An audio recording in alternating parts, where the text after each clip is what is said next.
Dzień dobry Państwu, witam z tej strony Mateusz Lech oraz Paweł Jeżowski. Witamy we wtorek rano, gdy to kręcimy jest poniedziałek późnym wieczorem. Jak dobrze wiecie, jesteśmy na wyjeździe, nie mamy zbyt dobrego internetu, więc nie możemy Was powitać na żywo.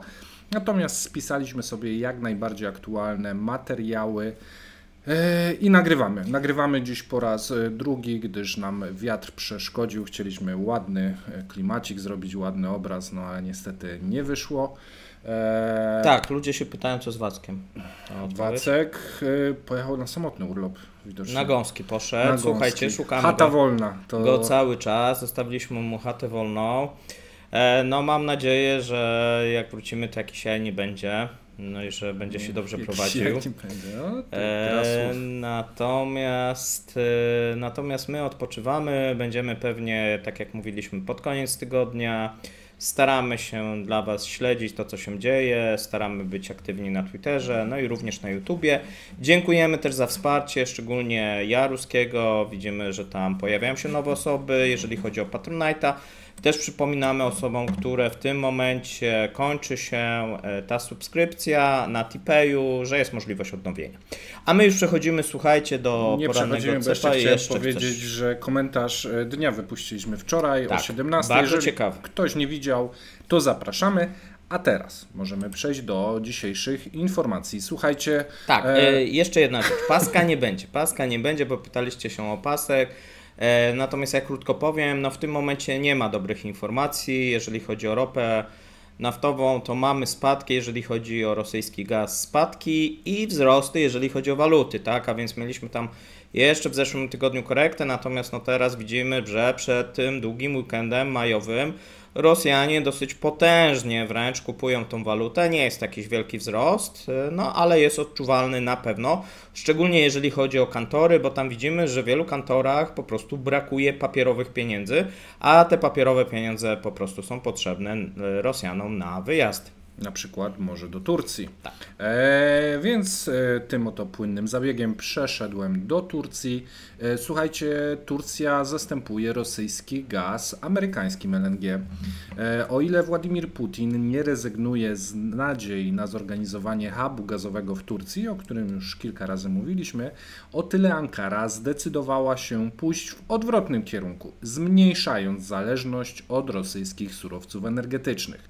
W ich miejsce planowane są zakupy ogromnych wolumenów z krajów nieprzyjaznych Rosji, czyli m.in. z USA, z którym Turcja odbudowuje stosunki po kilku latach ich pogorszenia. Turcja zamierza zbudować portfel nowych dostaw, aby zmniejszyć zależność od jakiegokolwiek dostawcy, tak powiedział Financial Times minister energetyki o nazwisku Bayraktar. Zbieżność całkowicie przypadkowa z dronami. No nie. Nie? No nie. No to może zaraz wytłumaczysz. Czytajmy dalej, tak, to jest rodzina cała, no więc okay. Jak najbardziej nie jest to przypadek. W tym celu, powiedział, kraj prowadzi negocjacje z amerykańskim ExxonMobil w sprawie zawarcia długoterminowego kontraktu, prawdopodobnie na dekadę, w ramach którego będzie kupował do 2,5 miliona ton LNG, czyli 3,5 miliarda metrów sześciennych rocznie. Te 3,5 miliarda metrów sześciennych to rozumiem po przejściu ze stanu ciekłego w stan gazowy. Taki wolumen będzie przy obecnych cenach wart w okolicach 1,1 miliarda dolarów, chociaż trwają dyskusje na temat warunku kontraktu, powiedział pan Bayraktar.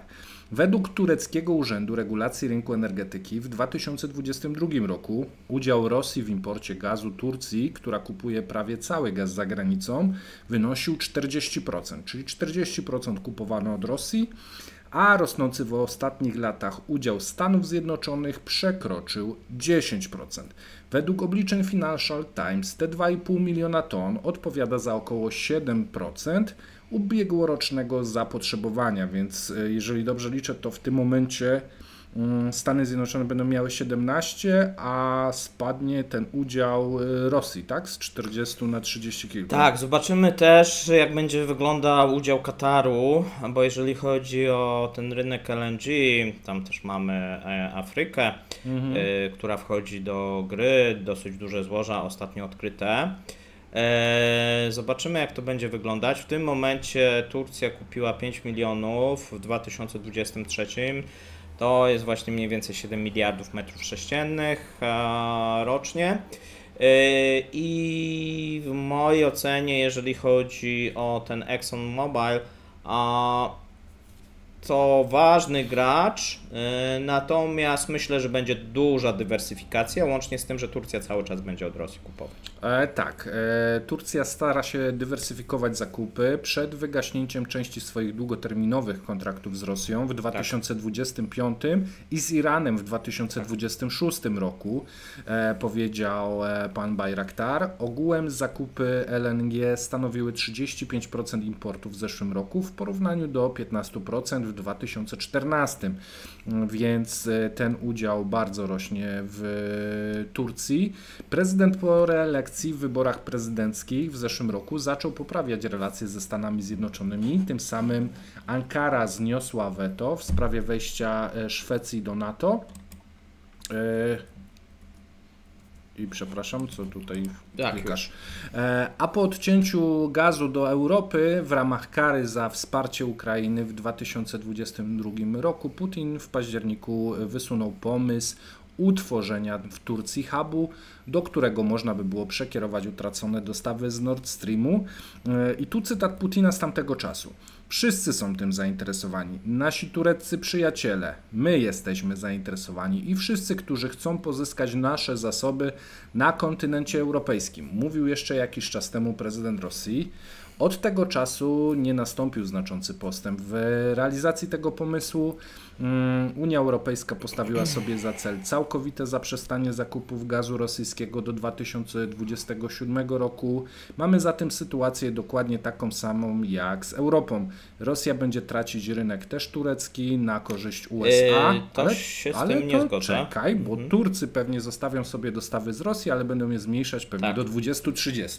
Więc procent. To prawda. Słuchajcie, tam wygląda to tak, że Turcy czekają na nowy rząd rosyjski, czy nowy reżim, dlatego, że ten pomysł hubu to był pomysł turecki, bardzo forsowany przez Turków, ale no niestety w momencie, kiedy Unia Europejska, czyli ci końcowi klienci de facto oprócz Turków, powiedzieli, że nie są zainteresowani rosyjskim gazem, to po co ten hub, tak? No jeżeli nie ma klientów, no to jak gdyby tutaj ten pomysł, żeby być, bo pomysł był taki, żeby być południowym tym hubem dla właśnie krajów tego południa Unii Europejskiej, szczególnie dla Włoch, tak? Dla całych Bałkanów.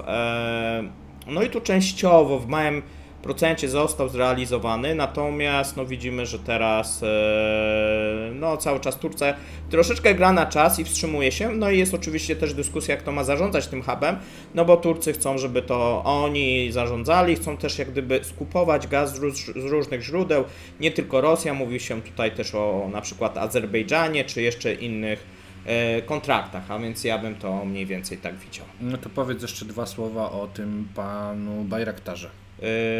Ja go nie znam, to jest jak gdyby rodzina, oni mają fabrykę, tak, no jak to w Turcji, dosyć hierarchiczna struktura, tak, to jest kim, nie pamiętam dokładnie, natomiast to jest cały klan jak gdyby Bayraktarów, czyli jeżeli to ciekawie musiały wyglądać te rozmowy, jak pan Bayraktar jechał do Rosji zaraz po tym, jak Bayraktary bombardowały rosyjskie te, kolumny i negocjował gaz.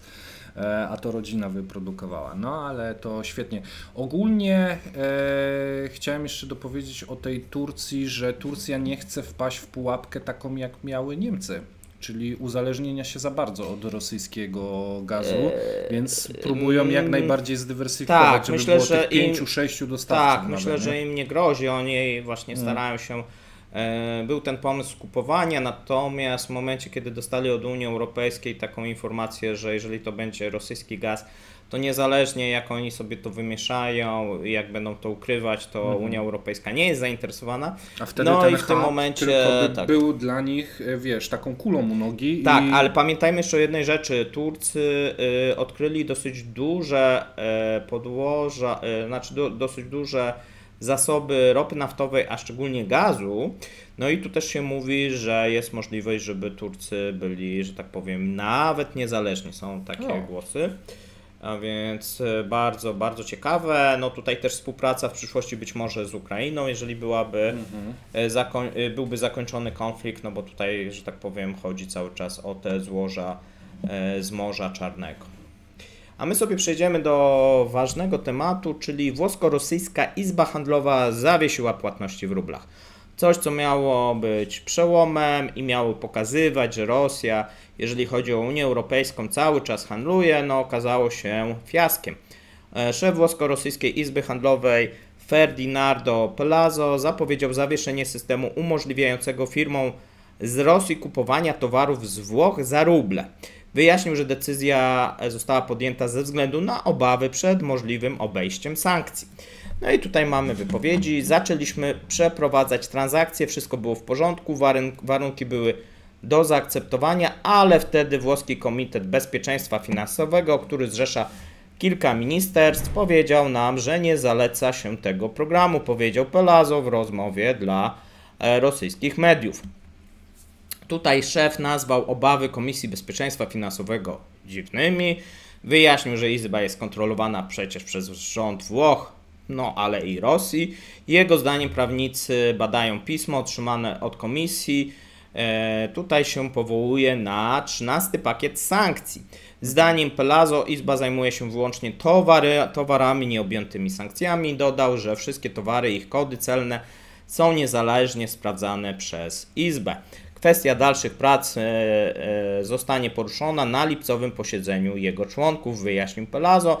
No widzimy tutaj, tak jak mówię, coraz większe problemy, jeżeli chodzi o wymianę tych towarów z Unią Europejską. No tutaj pasowałyby oczywiście bardziej ściślejsze sankcje, no i tak naprawdę ten handel w mojej opinii należałoby uśmiercić, bo ten handel tylko powoduje, że mamy różnego rodzaju wyjątki, które umożliwiają właśnie obchodzenie istniejących sankcji, bo tak naprawdę Rosjanie w coraz mniejszym stopniu są zainteresowani towarami, które są dostępne bez sankcji, a często pod tym płaszczykiem próbują sprowadzać coś innego. No, zgadzam się. To ty mówiłeś biała karta, czy coś takiego? Tak, taki był pomysł, to nie jest tylko mój pomysł, on od jakiegoś czasu, tak naprawdę od początku tutaj strona ukraińska coś takiego proponowała, też proponowali czyli też ekonomiści. Wszystko zablokowane poza rzeczami, które są wpisane na listę. Tak. Nie tak jak teraz, że możemy sobie tak wyobrazić jakieś rzeczy, tak jeżeli chodzi o pomoc jakąś humanitarną, tak, czy jakąś taką, która musi się z jakichś powodów odbywać, natomiast ja bym na tej białej karcie widział białą kartę najchętniej. Natomiast obecny system jest tak skomplikowany, co ma pewne właśnie plusy, ponieważ jest tak skomplikowany, trzeba to sprawdzać w Tariku, czyli w takim systemie Unii Europejskiej. Cały czas celnicy mają problem, jak często zakwalifikować, no bo się nie zgadzają te towary zgodnie z przeznaczeniem, no i to w obie strony są różnego rodzaju problemy, nawet dla tych firm, które faktycznie chcą handlować z Rosją i robią to w sposób prawnie legalny, tak? Nie jest to proste obecnie. Okej, przejdźmy do następnego tematu. Według wywiadu USA Putin nie wydał rozkazu zabić Nawalnego. Europejczycy mają troszeczkę inne zdanie. Prezydent Rosji Władimir Putin według Amerykanów nie planował zabić polityka Aleksieja Nawalnego w Kolonii w lutym tego roku. Do takiego doszły wniosku amerykańskie agencje wywiadowcze. Według nich ten punkt widzenia podzielają CIA, Biuro Dyrektora Wywiadu Narodowego USA, i Wydział Wywiadu Departamentu Stanu. Oceny tych departamentów nie podważają winy Putina ogólnej sytuacji Nawalnego i to, jak ta sytuacja doprowadziła do jego śmierci. Rozmówcy publikacji zauważyli, że wnioski opierają się na tajnych wywiadach, a także analizie powszechnie znanych faktów, m.in. czasu śmierci i tego, jak przyćmiła ona reelekcję Putina na 5. kadencję. Stany Zjednoczone poinformowały o swoim stanowisku służby wywiadowcze szeregu krajów europejskich. Mimo to wiele z tych krajów właściwie wątpi, że Putin nie miał bezpośredniego związku ze śmiercią Nawalnego w kolonii. Europejscy urzędnicy twierdzą, że w tak ściśle kontrolowanym systemie, jakim zbudował w Rosji przez ćwierć wieku prezydent Rosji, wątpliwe jest, aby przedstawiciel opozycji mógł doznać krzywdy bez wcześniejszego powiadomienia Putina. Prezydent USA Joe Biden i inni światowi przywódcy uznają Putina za odpowiedzialnego za śmierć Nawalnego, podczas gdy Kreml ścigał polityka przez lata, w tym próbował go zabić bojowym środkiem chemicznym w 2020 roku. Ale jeśli mówimy o konkretnym momencie w lutym tego roku, Stany Zjednoczone uważają, że Putin nie spodziewał się śmierci Nawalnego. Przeciwnie, zwolennicy polityka są przekonani, że jego śmierć została zaaranżowana przez Kreml. Według byłego szefa Fundacji Antykorupcyjnej Leonida Wołkowa, osoby, które uważają, że prezydent nie jest w to zamieszany, oczywiście nic nie rozumieją z tego, jak działa współczesna Rosja. Pomysł, że Putin nie był świadomy morderstwa Nawalnego i nie aprobował go, jest po prostu absurdalny, stwierdził Wołkow. Kreml zareagował na publikację WSJ. Rzecznik Departamentu Prezydenta Dmitrij Pieskow nazwał sugestię, że Putin nie nakazał śmierci Nawalnego pustą spekulacją. Widziałem ten materiał, nie powiedziałbym, że jest to materiał wysokiej jakości, który zasługuje na uwagę, powiedział Pieskow. Dla przypomnienia, Nawalny zmarł 16 lutego w kolonii we wsi Kharb w jamalsko-nienieckim okręgu autonomicznym, dokąd został przeniesiony w grudniu 2023 roku. Z raportu medycznego wynika, że Nawalny zmarł z przyczyn naturalnych. Współpracownicy polityka nazywają jego śmierć morderstwem, obarczają winę za jego śmierć władze rosyjskie, a także konkretnie Putina. Ciekawym wątkiem jest to, że część krajów uważa, że Putin za tym stał bezpośrednio, inne uważają, że nie miał z tym nic wspólnego. Dajcie znać, co sądzicie. Ja uważam, że Putin kazał go dręczyć, ale śmierć Nawalnego to nic innego jak załamanie się udręczonego organizmu. Za mocno dokręcili śrubę w tym bestialstwie i po prostu Nawalny tego nie wytrzymał. A twoje jakie zdanie? Nie, no oczywiście to było morderstwo. Już wielokrotnie, jeżeli ktoś oglądał właśnie Dziki Wschód, to wypowiadałem się ciekawie, że Amerykanie doszli do tych samych wniosków, do których ja wtedy doszedłem.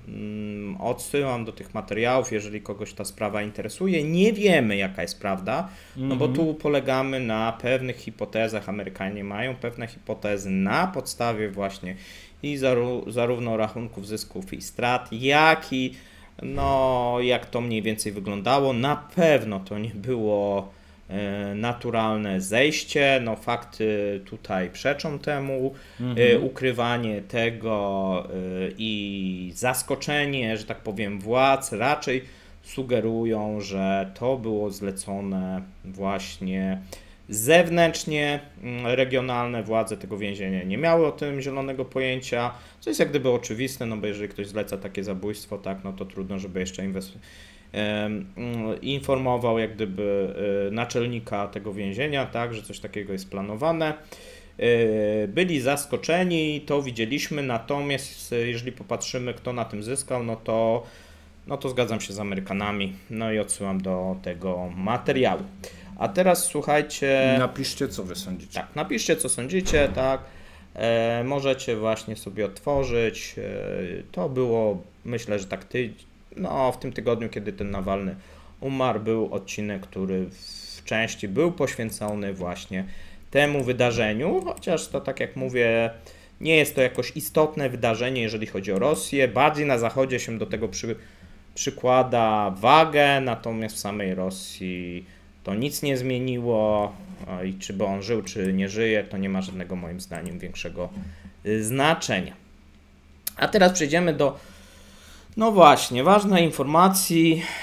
Tutaj często są informacje na temat wzrostu gospodarczego czy stagnacji gospodarczej Rosji.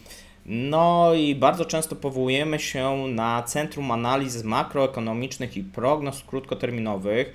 To jest jeden z niewielu instytutów, które, no jeżeli można w Rosji nazwać kogoś jeszcze niezależnym, no które publikują dane wbrew propagandzie, można tak powiedzieć, bo może oni niezależni to za dużo by było słowo.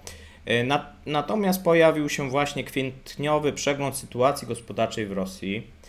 No i według tego przeglądu w kraju panuje stagnacja.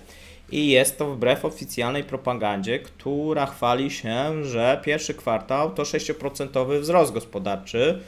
No tu czytamy zupełnie coś innego. Stagnacja w działalności przemysłowej, w inwestycjach, wzrost popytu konsumpcyjnego twierdzą, że został wyhamowany ze względu na wysokie stopy procentowe.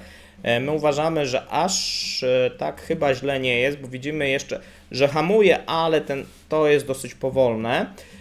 Natomiast, no właśnie, ciekawe, jak długo jeszcze będą mogli publikować, bo wydaje się, że chyba już niedługo. Patrząc jak HSE zostało przywołane, no wielu, tak, Gajdar został przywołany, no wiele niezależnych instytutów zostało przywołanych, żeby tworzyć tą propagandę i żeby potem zachodni eksperci mogli się powoływać na dane właśnie ekonomiczne, no i mówić, że w Rosji jest super i jest wspaniale, no bo przecież Ministerstwo Finansów coś opublikowało. No tu właśnie wygląda, że tak nie jest. Co czytamy w tym raporcie? Wzrost produkcji przemysłowej w lutym bieżącego roku według szacunków analityków z Instytutu wyniósł zaledwie nawet nie 1%, tylko 0,5% w porównaniu do wartości styczniowych. Wyjaśniałem, że wzrost produkcji przede wszystkim kompensuje jej spadek w styczniu. I następna bardzo ciekawa rzecz. Aktywność konsumencka w Rosji, nie biorąc pod uwagę sezonowości, w pierwszych 2 miesiącach roku spadła. I to jest po raz pierwszy spotykamy się z takim opracowaniem, gdzie autorzy wskazują, że spadła, bo we wszystkich tych oficjalnych, Rostatowych mamy dosyć duży wzrost tej konsumpcji i utrzymanie. Bank Centralny też mówi, martwi się tym, a tu widzimy spadek. Co prawda 0,2%, natomiast no jest i tutaj analitycy z Instytutu mówią, że odpowiedzialne są stopy procentowe. Zdaniem ekspertów taki poziom stagnacji, takie słowo pada tutaj, wynika z wyczerpania się dotychczasowych pomysłów na rozwój i zaostrzenia warunków udzielania kredytów. Centrum nazywa kolejną poważną przeszkodą zachodnie ograniczenia importu, tak to nazwijmy, wynikające ze specjalnej operacji na Ukrainie. No jak zwał, tak zwał, na nasze to są sankcje. 26 kwietnia Rada Dyrektorów Banku Rosji, przypomnijmy, utrzymała kluczową stopę procentową na poziomie 16%. Tu się mówi, że Bank Centralny zapowiedział, że do końca roku będzie ta stopa. Widzisz? Tak, do połowy mówili, że o drugie, a teraz już mówią, że chyba do końca trzeba utrzymać. Nie ma co tam się rozdrabniać. Tak? Organ regulacyjny zauważa, że obecna presja inflacyjna co prawda stopniowo słabnie, ale pozostaje wysoka. Popyt krajowy pozostaje, no właśnie, i tu jest różnica, podwyższony według Banku Centralnego i przekracza zdolności do zwiększenia podaży, czyli mamy tak zwaną lukę produktową czy popytową, jak ktoś woli, zatem inflacja powróci do tego celu nieco wolniej niż prognozował Bank Centralny jeszcze w lutym. A więc widzimy no, taką dosyć dużą rozbieżność no, w stosunku do tego, co pewnie usłyszycie w tych pseudo ekspertyzach no, polskich geopolityków, którzy no, niestety opierają się na tych danych propagandowych, no bo nawet to nie są dane oficjalne. Ale to teraz tak, my robiliśmy programy o stopie procentowej, jak będzie dławiła się, wiesz, ta gospodarka, jak będzie spadał popyt, no dobre pół roku temu. Tak, ale to przeczytajmy, zacytujmy jeszcze ich. Generalnie należy zauważyć, to cytujemy jak gdyby Centrum Analiz Makroekonomicznych, to co my mówiliśmy w zeszłym roku. No pół roku temu, tak, generalnie zaczęły podskakiwać te stopy procentowe. To teraz cytuję Ci.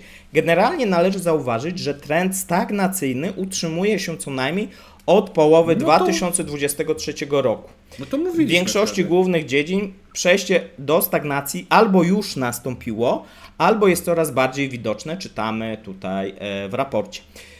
No i teraz tak, tu jest też takie jakieś nieporozumienie, bo często ktoś mówi, no ale oni tam produkują więcej amunicji.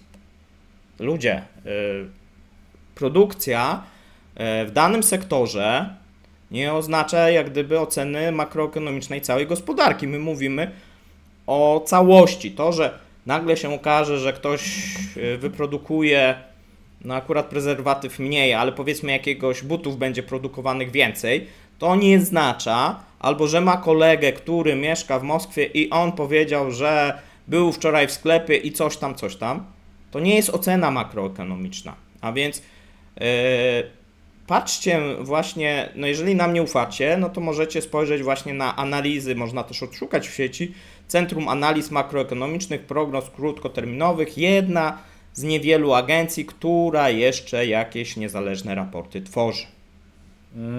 No i okej. Czyli można powiedzieć, że tak między 3 miesiące a pół roku. Zazwyczaj. Co 3 miesiące a pół roku? No tak zazwyczaj mamy program przed tym, jak to nastąpi. Tak, no my jak gdyby wcześniej to sygnalizowaliśmy, oni doszli do tego, znaczy już wcześniej troszeczkę też, tak na początku roku już czytaliśmy, no bo jak wielokrotnie, że tak powiem, czytam, no i oni akurat bardzo solidni, jest jeszcze tam kilka takich, można powiedzieć, niezależnych, chociaż jest coraz mniej, natomiast co warto jak gdyby stwierdzić, to nie oznacza, że to przegrzanie gospodarki, które według nas trwa od połowy 2023, przekłada się na wszystkie sektory, tak? Bo mamy takie sektory, gdzie jest to gorzej, gdzie jest to lepiej, a jeżeli chodzi o produkcję amunicji czy uzbrojenia, to tam większe przełożenie ma nie ta stagnacja, którą obserwujemy, bo ona jest niewątpliwa,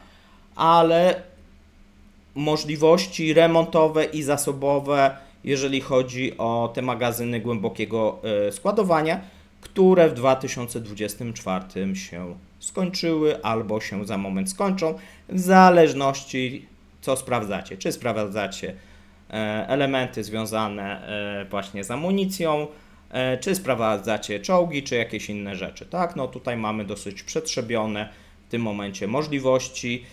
Część ekspertów podaje, że to jest 2026. To moim zdaniem jest bardzo pesymistyczna dla Rosjan.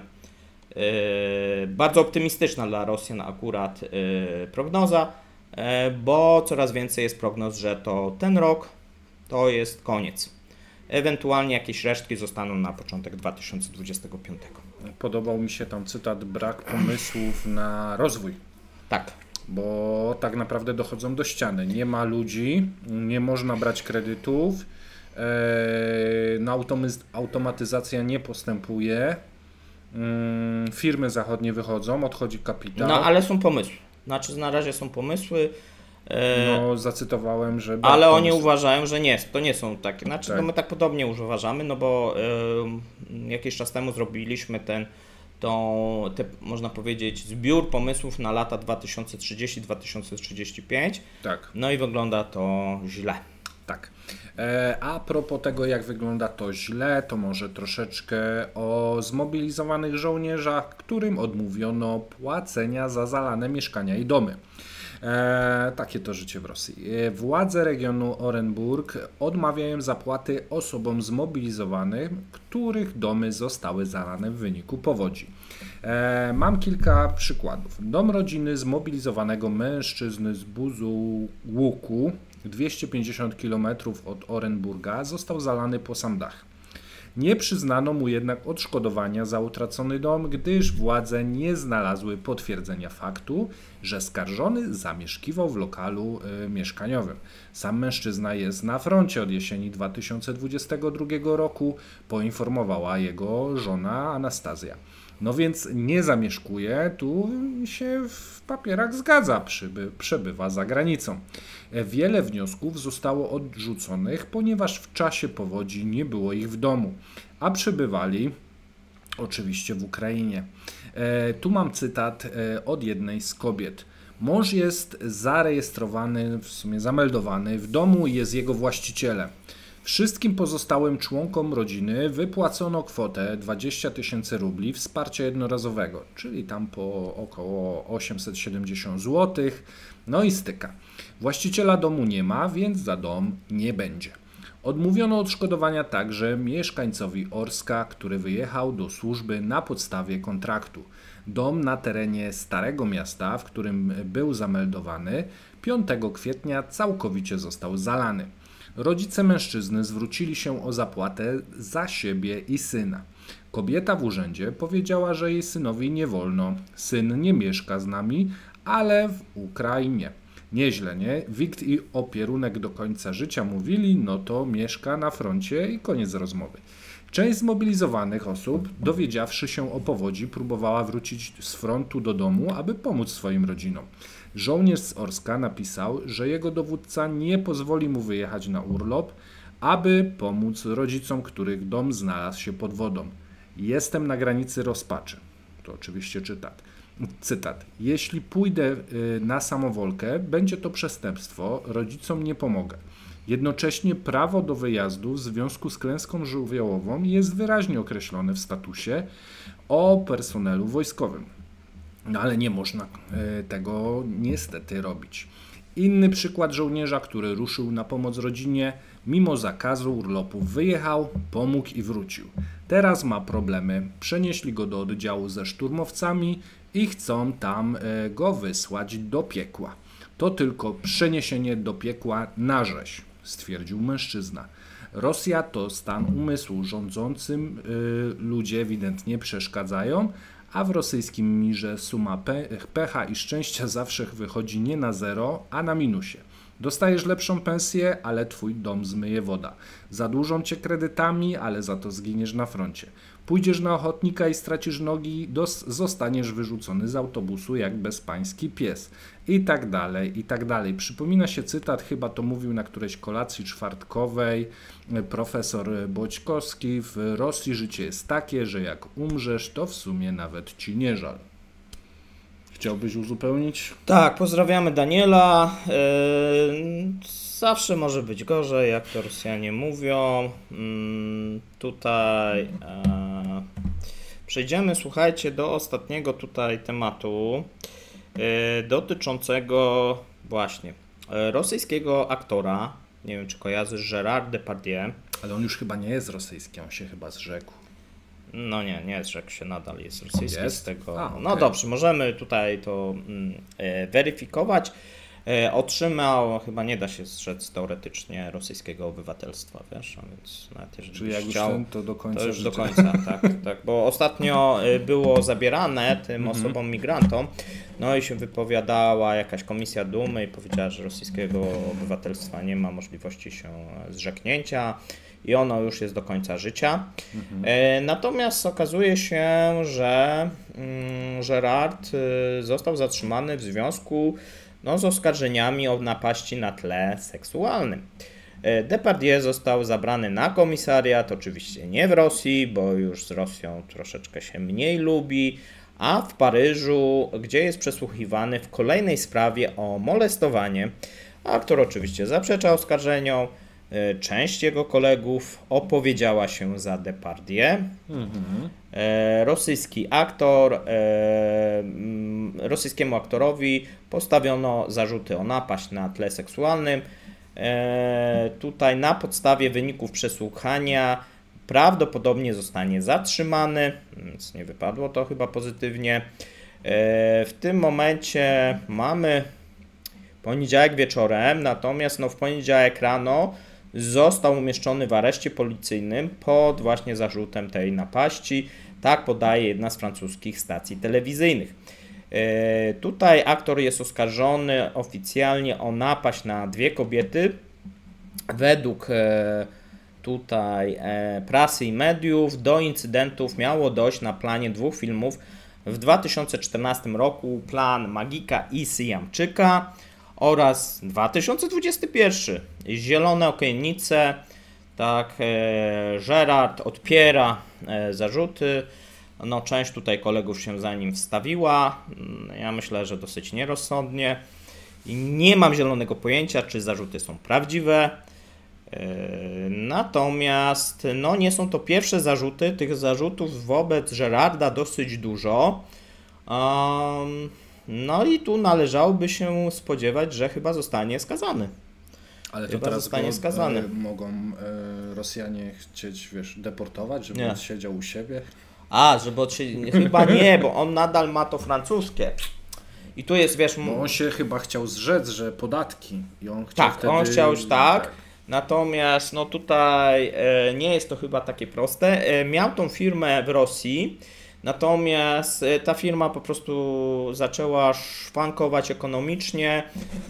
No i on wtedy... Takie Prosperity nie dał rady? Tak, takie Prosperity też zaczął krytykować tutaj Putina.